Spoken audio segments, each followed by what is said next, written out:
Welcome, Titans.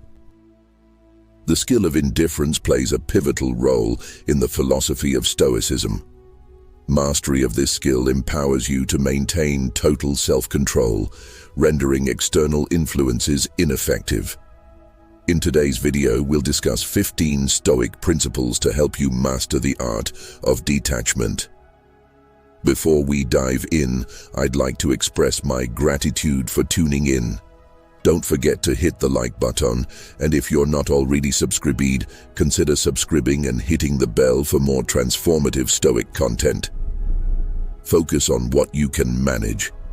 Epictetus once said, "The chief task in life is simply this: to identify and separate matters." When faced with distress, take a moment to pause before reacting. Assess which aspects of the situation are within your power to influence. Direct your energy towards what you can control, such as your mindset and responses. Release attachment to external factors beyond your control, including people, events, and circumstances. Acknowledge life's imperfections. It's natural to desire order and predictability, but life is inherently imperfect. Embrace the inevitability of mistakes and suffering.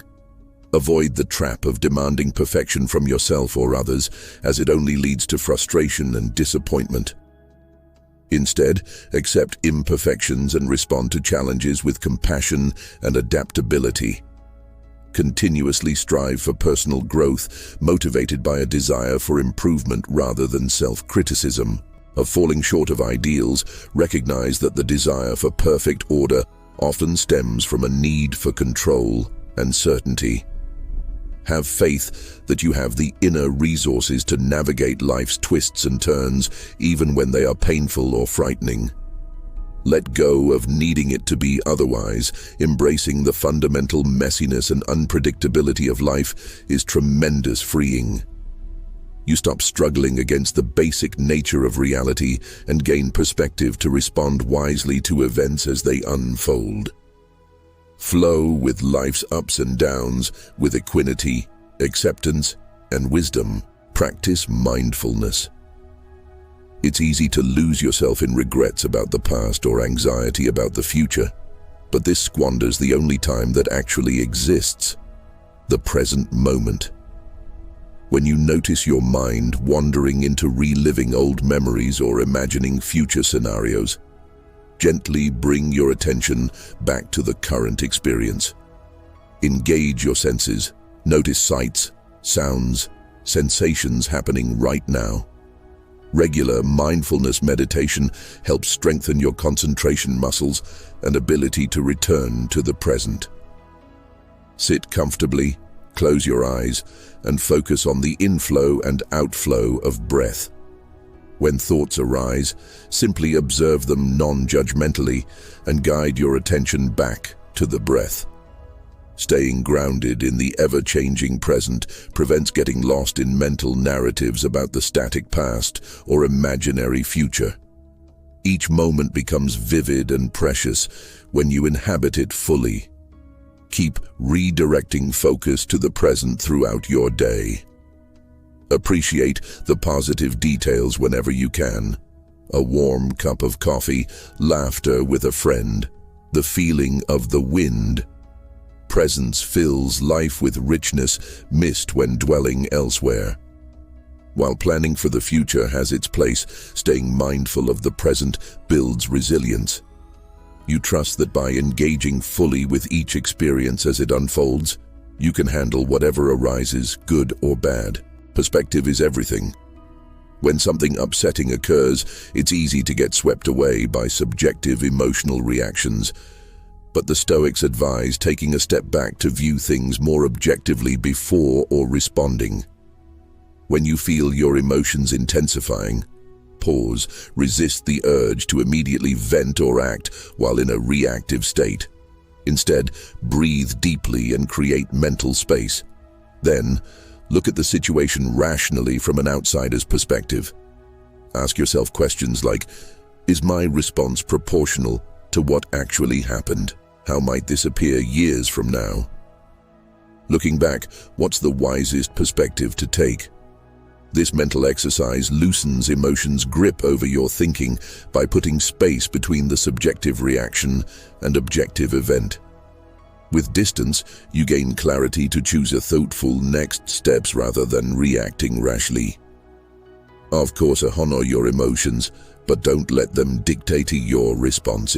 As Marcus Aurelius stated, if you are pained by external things, it is not they that disturb you, but your own judgment of them, and it is in your power to wipe out that judgment. Remember that you always have a choice in how you perceive situations. Even painful events can be viewed as opportunities for learning and growth if you look for the upside. Our experience depends profoundly on chosen perspective. Let go of entitlement. It's easy to feel you're owed a particular outcome just because you strongly want or expect it. But destiny unfolds as it will, not as we demand. Catch yourself when you notice frustrated reactions stemming from unmet expectations. Remind yourself that nothing in life is guaranteed. Events don't always conform to hopes and desires. Release the judgment that things should be going differently. Let go of needing reality to accommodate your rigid preferences. Accept that other people in life owe you nothing. You aren't entitled to get what you want. Instead of railing against a situation, reflect on what lies within your power. You always control your response, values, and how you use the tools currently available. Focus there. As Epictetus said, make the best use of what is in your power and take the rest as it happens. Give your full effort with equanimity, then let go of insisting life meet particular demands. Reducing entitled expectations leads to greater serenity and wisdom to engage constructively with events as they unfold. Your happiness becomes dependent only on your own character and choices. Expect less, and life naturally fulfills more. Accept change. Nothing in life stays the same. Impermanence and change are woven into existence itself. Attempting to rigidly control or hold on to things as they are inevitably fails and leads to suffering. Reflect deeply on the reality that aging, loss, and death await us all. Relationships evolve, circumstances change. The wheel of life keeps turning. Accepting change allows flowing with it artfully. When you notice yourself fighting change or clinging to how things used to be, pause. Remind yourself that resisting the fundamental nature of life only brings anxiety and disappointment. Release the futile attempt at control. After mindfully accepting change, move into courageously embracing it. Each transition contains opportunities masked as problems. Have faith that closing one door opens another you couldn't have imagined. Grow through periods of upheaval. Of course, honor what has passed and grieve losses mindfully, but don't become stuck mourning a faded past. Shift focus to the possibilities in front of you by embracing life's dynamic nature. Stay flexible and able to respond easily as situations evolve. As Seneca said, times change and we change with them. Every new beginning comes from some other endings. Trust the cycles of life. Accept endings that enable valuable new beginnings. Number 7. Assess judiciously. It's easy to critique others' mistakes and weaknesses, but harsh judgment often reflects more about ourselves than them. Before negatively evaluating someone, pause and consider if it stems from your own insecurity, arrogance, or pettiness. Does their harmless quirk truly warrant your condemnation? Is it more a matter of personal preference? Examine your motives. Also, reflect on whether positive intent could underlie their offending action. Might cultural differences be causing misunderstanding? Remember, hurt people often unintentionally hurt others. Withhold judgment until you've walked a mile in their shoes. Focus criticism solely on issues that clearly involve injustice, cruelty, or harm. Even then, aim more to comprehend why someone would act that way. Judgment often obstructs teaching moments and reconciliation. As the Stoic Marcus Aurelius stated, when you wake up in the morning, tell yourself, "The people I deal with today will be meddling, ungrateful, arrogant, dishonest, jealous, and surly. They are like this because they can't tell good from evil. Stay tolerant." Of course, he offer feedback compassionately when it could help others improve, but avoid judging minor imperfections or matters of subjective opinion. Nurture growth in those around you by emphasizing their potentials more than their flaws. Number 8. Pardon others. When someone wrongs or harms you, clinging to resentment ends up hurting you more than them in the long run. Of course, seek justice if you've been legitimately wronged, but be cautious about desiring vengeance. As Nelson Mandela said, resentment is like drinking poison and then hoping it will kill your enemies. It chains you energetically to what hurt you. Forgiveness doesn't mean condoning poor behavior or forced reconciliation, but you can forgive internally by letting go of bitterness and wishing the best for those who've hurt you, even from afar. This untethers you from past pain. Consider that hurt. People often hurt people. The one who harmed you likely suffers from their own unresolved traumas and flaws. Have passion while safeguarding yourself as necessary. Let go of anger. Delve beneath it to uncover the unmet need causing it. Things like security, respect, belonging. How can you nurture that need in healthy ways rather than clinging to rage? Release and focus inward. As Marcus Aurelius stated, the best revenge is not to be like your adversary. Forgiveness is an act of self-love that breaks cycles of vengeance. Have courage and patience to let it heal your wounds. The present and future open when we forgive the past. Number 9. Chuckle often. Being able to laugh at the absurdities, ironies, and frustrations you encounter generates perspective and joy necessary to weather storms in hard times. Look for humor and levity in simple pleasures, funny animal videos, amusing observations, jokes with friends. Even when facing grim circumstances, a moment of laughter relieves tension and renews spirit. Don't lose your willingness to be light and not take yourself too seriously. Being playful and amusing engages creativity and imagination to find the lighter side of any difficulty. Shared laughter and comedy strengthen social bonds and resilience. Our shared humanity gets reaffirmed when we can chuckle at common foibles and jokes that cut through differences. As Seneca stated, "If you have a cheerful heart, smile and laugh at everything." Humor turns down the volume on adversity. Problems get cut down to size when made objects of amusement rather than towering seriousness. Of course, let the depth of life touch you fully, including pain, but balance it with laughter's medicine. Levity lifts you from despair and helps you bear the unbearable. Laughter heals. Number 10. Focus inward. We have direct control over our own growth and habits, but very little control over fundamentally altering other people. Catch yourself when frustrated that others won't change to match your vision of how they should be. This usually leads to anger and resentment when the world refuses to bend to your will. Instead, turn attention back to yourself. What virtues can you cultivate?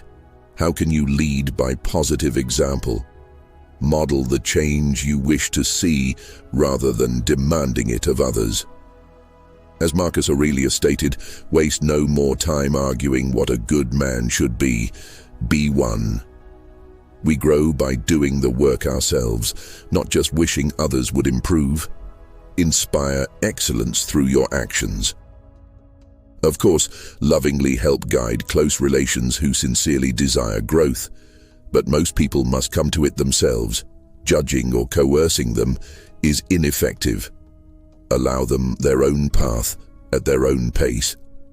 Focusing inward on self-development brings serenity and confidence.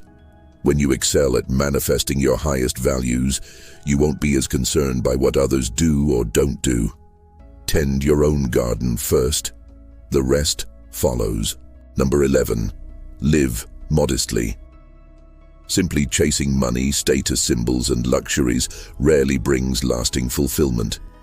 Notice when you obsess over acquiring nice homes, cars, gadgets, or other non-essentials. Ask yourself, what void am I really trying to fill? Why do I tie my self-worth to appearances and things? Aim to live modestly, purchasing ethical, durable goods mindfully. Fulfill needs, but avoid excess. Cultivate pleasures that wealth cannot buy, time in nature, reading, loving relationships. Also, reflect on the personal cost of valuing career ambition and gain over purpose in people. Recognize how consumer culture feeds ego and distracts from higher aims. Does it truly enrich your spirit? As Seneca stated, it is not the man who has too little that is poor, but the man who hankers after more. True wealth lies in developing wisdom and character, not expanding possessions. Of course, financial security eases life stresses. But past a certain point, more money ceases to increase happiness. Avoid confusing the means of living with life's ends, virtue, service, and realizing your gifts fully. Number 12. Be humble. It's easy to inflate our own role and impact on situations, but in truth, many external factors are simply outside our control. Catch yourself when taking too much credit for when things go well. Recognize the role of luck, help from others, and variables beyond your influence. Don't get arrogant, assuming it was all your doing. Similarly, don't blame solely yourself when problems arise. External factors also play a role. Avoid falling into shame and self-criticism when events don't turn out as hoped. You don't have total control over outcomes.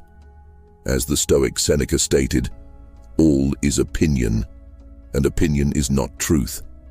All depends on our senses, and our senses easily mislead us. Our judgments and perceptions are often distorted by biases. Maintain a modest perspective about your importance in the grand scheme. Individuals come and go, but life continues. Do your part with humility and find peace in living well, not pedestals. Of course, cultivate empowering self-belief, balanced with unattached acceptance when things go awry. Aim to influence what you can without self-flattery when the world has other plans. Number 13.